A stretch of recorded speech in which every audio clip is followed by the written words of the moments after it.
I'm Jason with Born Handy, and I wanted to do a sort of a pond update video. And the reason I say sort of, this is less about the pond and more about maintenance of the pond. And I guess it just comes down to this. My line of work is extremely seasonal, and one of the things that falls victim to the seasonality of that work are my household projects, the pond included. I get so busy in the summertime, oftentimes things like that find themselves just being neglected. And the pond was no exception. This year was probably worse than what we've seen in the past. Crazy busy, and what I've allowed to happen is the bank of the pond has grown up to the point that a simple weed eater can't do the job any longer. I can't take credit for this. I found this on one of the Facebook pond forums, but I thought it was such a great idea, and I wanted to share my solution that I have now adopted to helping to keep the bank of the pond clear where it's too steep for me to mow.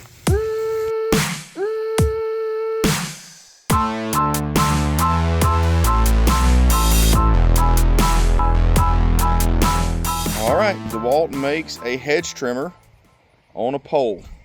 Now it's a little heavier than what I would have expected, but it is going to get the job done better than anything else we've got.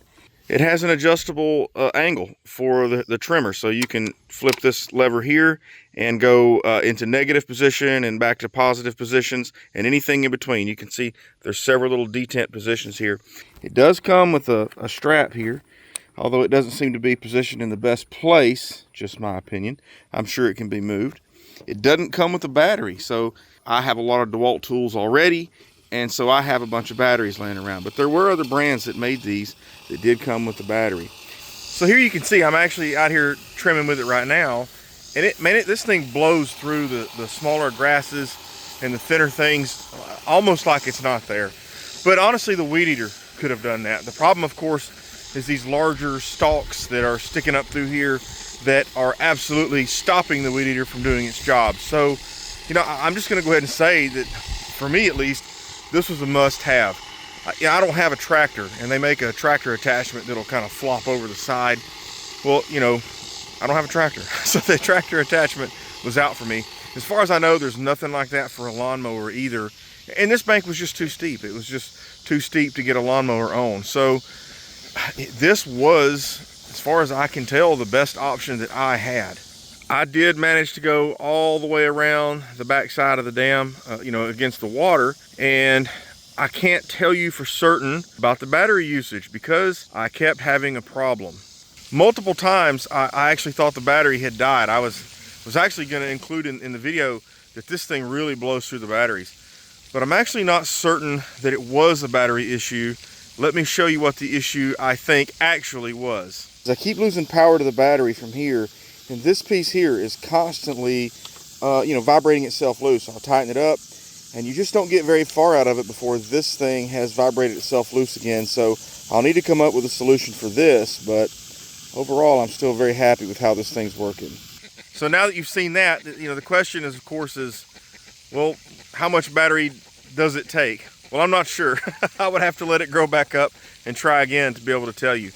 What I will say is that, the little thin DeWalt battery that comes with your, entry-level tools and stuff probably would have done the entire bank of the pond, probably.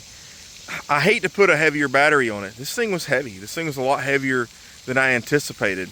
The other problem that I had with it is, this thing was not designed the way I'm using it for is not its intention. And so what I found is that the strap on there just wasn't good.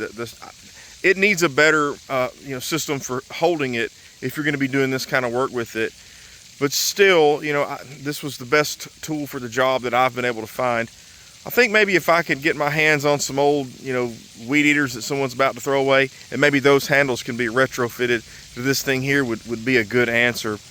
The only other issue that I ran into was it's kind of hard sometimes to keep it out of the dirt. And I'm certain that the dirt will dull the blades near instantly. I need to try to come up with some sort of way to space it off the bottom and prevent me from getting it into the ground. But overall, I think this is a great idea. So props to the guy on the Facebook group who kind of suggested this. You're kind of the unsung hero here because I don't know who you were. It was something I saw in passing one day. But if you saw that on a Facebook group, tag the guy in this video. I'd like to give him credit for his idea. So hopefully that helps you if you have a pond in a bank that's too steep to mow and no other way to get to it. I would encourage you to give this a shot. So until next time, this is Jason with More 'n Handy, and I hope to see you in the next video.